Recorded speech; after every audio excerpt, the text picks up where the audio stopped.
Okay, everyone, so for this next part, we are going to start by using the healing brush tool, and we have Teenager open.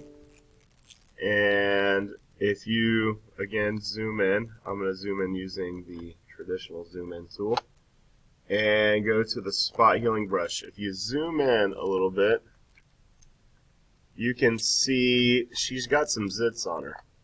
And so what I'm going to do is I'm going to create a layer, new layer here, and to do a new layer you have to have the layers tab open and then go down to the bottom, and anytime you see the little piece of paper looking icon, that means new. So if it's on the layers, that's a new layer. It's on adjustment or styles, it's a new style. And if I click this, create a new layer, and on the options bar up here, I want to make sure that I choose sample all layers and proximity match. So I have both of those. And now if I click on one of these blemishes, it just disappears. And if it's a bigger one, I can use a bigger brush size. And if I just go through and try to remove as many of these as I can, then I can make her look like she has a very clear complexion when apparently she didn't in the original. Some areas get a little tricky, like if there's a slightly different color nearby, darker colors sometimes create lighter colors, so you might have to just change the brush size when you get into some of these areas. I can go full force. I can even remove shine. So if you want to make somebody look less shiny, make them look less greasy, do that. So you can see, you guys could totally use this to create like the perfect profile picture so that, people don't see your, whiteheads and stuff, blackheads, all that on your face. And not that any of you guys have those, but if you do, everybody gets them though. So don't feel self-conscious because you're completing this activity by any means. Alright, so anyways, there you go. If you look, she's got a much clearer complexion now that I've used the healing brush tool on her. And if I click on the eyeball on that original, or on the layer 1, I can turn it off and I can see what it originally looked like, and then I can see the edited version. So there you go. You're going to go File, Save As, call this My Teenager, and put it in your documents. And then once you've done that, you can close out of that. And the next thing we're going to do is we're going to make this old man look young again. So for this one, we're going to be using the healing brush, not the spot healing brush. We're using the healing brush. It's also located under here. There's a Band-Aid without the little dashed line, and that's the healing brush tool. So once you've selected that, we're going to create a new layer here. You can save this as my old man. I'm just going to wait till the very end to remind you. But anyways, you create a new layer.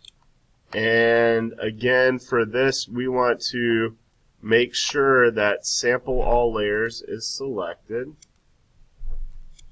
Actually, we're using just the regular healing brush tool, and it doesn't have that on there. There's one thing it says Sample Current Layer. We want to choose Sample All Layers.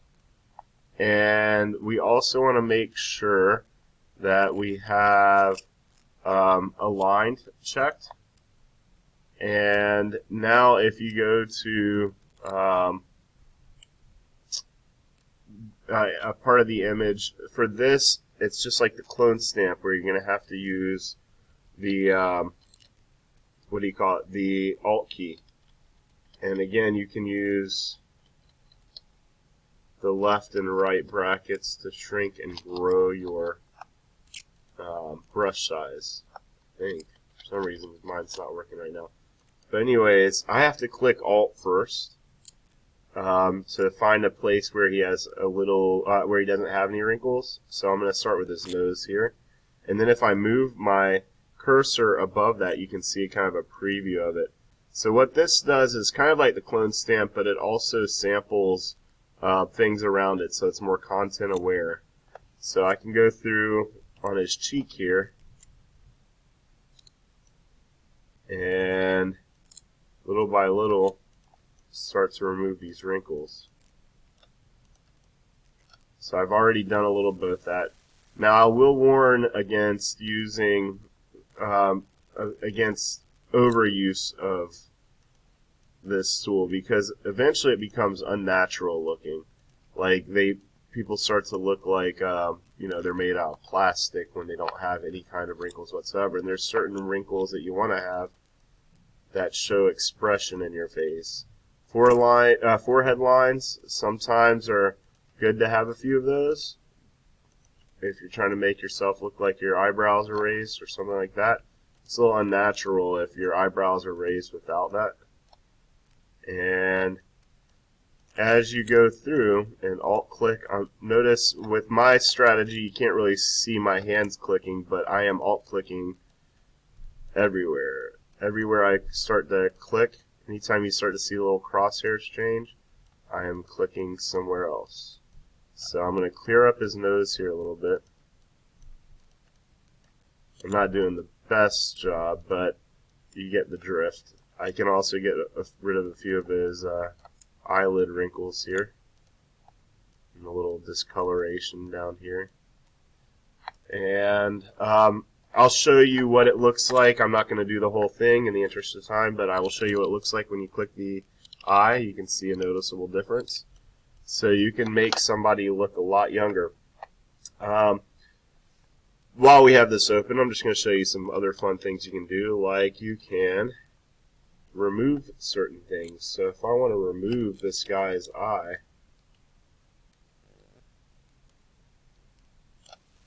you can do some really creepy stuff here. You can do monster makeup without having to really, you know, take his eye out. So anyways, just some fun things you might consider doing in addition to everything else, just to make it a little bit more fun. But anyways, once you have, oh, you guys are going to have nightmares from this. Once you have finished making this old dude look young again and possibly, you know, make him into a monster potato head man, go to File, Save As, and we're going to call him My Old Man, put him in my documents, and click Save, and boom. Next thing we're going to open is Cat Dog. Pizza again, yummy. And in this file there are two layers. There's a cat layer and a dog layer. And I believe when I created this, I lined it up so that the eyes match up. Yep.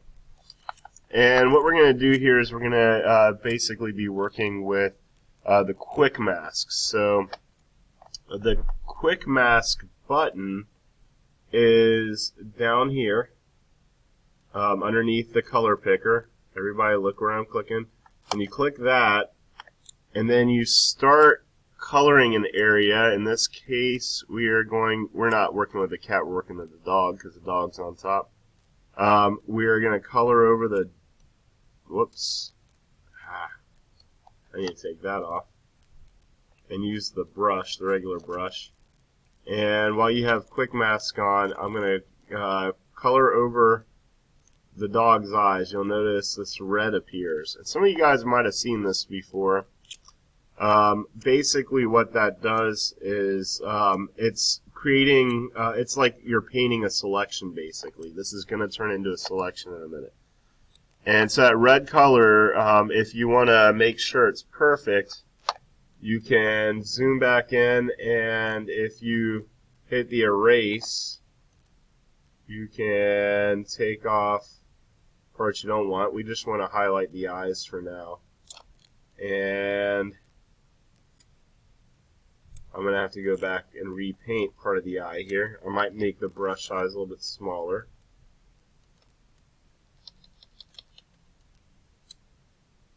But that's good enough. And then once you've done that, what we are going to do is click the quick mask button again, and you'll see, oh, all of a sudden these little dashed selection lines appear.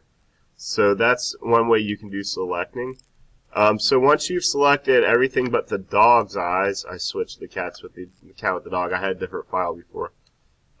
We can go to select inverse, and of course that's going to select everything but the eyes. And if you go into select and then save selection, you'll see the prompt for you to actually save a selection. So this is something you can do. You can actually save selections. I'm going to type in here dog's eyes. I know it says cat's eyes in the instructions, but I'm going to call it dog's eyes or dog eyes. Click OK. And what that means now is if I were to go select, deselect, and I closed out of my file, reopened it, I wanted to work on selections again, go back into select, load selection, I can access dog eyes again and click OK. So once I've got that selection saved, the next thing that we are going to do is we are going to, where it says save as my layer mask, we already have cat dog open, but we are going to go to the add layer mask icon just down here to the right of the FX. You have to have your selection loaded first. What this is going to do is, boom, it's going to put those dog's eyes right on top of the cat. Now it's a little bit weird, a little bit off, but what I can do here, you'll notice a mask appeared, this little black area. Anything that's in black on a mask is invisible, and anything that's white is visible. So different shades of gray, depending on how dark it is, adjust the transparency of a mask. And so a mask is just like what it sounds like. It hides certain things and reveals certain things. When you look through a mask, you usually see a person's eyes, but you can't see their face. Part of it's covered up. So in order to edit a mask, you have to make sure you click on the actual mask. Notice I click here and I'm on the layer. If I click here, I'm on the mask. And what you'll also notice is that when you do that, your colors here will change to black and white, allowing you to, I'm going to choose white here, go back in and start painting over part of the animal. So if I wanted to kind of morph the dog and cat together, I could start to draw the dog's face kind of over the cat here. And that's why I call this file cat dog, by the way, if you haven't figured that out. We're going to make a cat dog. I'm not going to go full force with this, and truth be told, it's a poor quality photo, but you get the point. So if you paint now, while you have the mask selected, you're painting with white, you're basically just painting where things are being revealed. So almost got this guy done. And I could go back in, and if you paint with white, or sorry, paint with black, you'll do the opposite. It's like you're erasing, but you're not really. And this again is a non-destructive edit. So this doesn't change the pixels; it just changes the mask. So yeah, this is pretty horrible looking, but anyways, you get the drift. And so I'll just stop at the top of the head here. It's got the cat ears, but the dog face. If I wanted to, get really precise, I can use different brush sizes again, and I can move it a little closer. But this is about all I want to do. I think, yeah, that's all I'm going to do. You can also go to Image Adjustments, or you can create an adjustment layer and change the hue saturation. So if you wanted to match up the color of the dog by desaturating them a little bit and moving these sliders around, you could make him match up the cat a little bit more, but we can kind of see what our cat dog looks like. So then when you're done, just go to File, Save As, and call it My Cat Dog. And when you save it, make sure you put in your documents. So once you've done that, you can go ahead and close out of it. And the next thing we're going to open up is flies. And you'll see 2 flies on this file.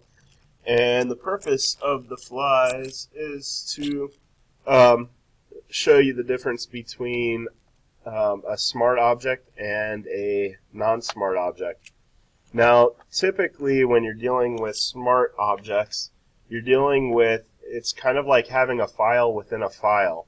So if you were to open up a smart object in a separate file, which you're able to, you could edit it, and you could actually have one smart object that's linked to several different files. So when you update the one smart object, then in every file or every instance that that smart object has been inserted, it will show the updated changes. Anyways, what we're going to do with this is I want to show you how turning a layer into a smart layer and then resizing it affects it compared to one that has not been converted into a smart layer. So to convert into a smart layer, what we're going to do is go to the Fly to copy and right click it and go convert to smart object. And right off the bat you'll see Fly to copy now has the little smart object icon on the layer. Leave the other fly alone as far as smart objects go. We just want to turn the one into it. And then we're going to go to the select tool or the move tool, and if you click on that layer and click on Fly to, if you click on both of those, you'll get a bounding box for both, and we can resize them both. So if you get them, we want to make them really small, like the size of actual flies then. When you press enter, you'll see, okay, so I've free transformed. Let me show you again how to free transform the old-fashioned way, or you can do Control-T on your keyboard. If you go to Edit, Free Transform, then you can resize this, and you can either press Enter or you can hit the check mark up here. So once you've done that, if you go back and select those again, and go Control-T or Edit, Free Transform again, and make them big again, and then hit Enter or the check mark, you will notice that one of them's a little bit blurrier. I'm going to do this again and make it so that I make them even smaller so you can see. So if I go really, really teeny, like to there, and then make it really, really big again, now it's really pixelated. If I hit the check mark, watch what happens. So it clears it up a little bit. It can't clear it up too much because it's lost the information, so it's very pixelated. But Fly to down here was the original that has not been turned into a smart object. Fly to copy has been. And what happened was when we turned it into a smart object, we saved the original information about the colors and lines and things that are in that one layer. We saved it so that if you make a change, you can go back and bring it back. The other thing we did not. We made a destructive edit down here and a non-destructive edit up here. Alright, so once you've done that, go ahead and save it. We're going to call it My Flies, and put it in your documents. And once you've done that, you're done with that. And the next thing we're going to do is work with smart filters. So to work with smart filters, we want to right-click, convert to smart object. And if you go to filter now and go to, I'm going to do something, you can look through whichever ones of these you want. I'm going to do color halftone. You'll get any filter window that you get, it's going to pop up here. If I click OK now, notice it did the color halftone effect on there. But check this out. If I go down to Smart Filters and I go down to the mask, first of all, I can go to I can go to the color halftone label, double click it, and I can adjust it. But second of all, I can go to the mask here. Watch what happens if I do a gradient from one half of the pizza to the other. Whoops, sorry. I need to make sure I have it set to black to white, or white to black. But if I do from the middle going out, do white to black, I can make the effect fade. So you have the original and it kind of morphs into the other thing. And then I can do that with other filters. I can just go back to my original layer here and go filter. And let's say I want to do, I don't know, oil paint. And then if I click OK, wow. Sorry, I probably did it on the wrong side. I should have done it on the, or no, I guess it's going to do it for the same side. I can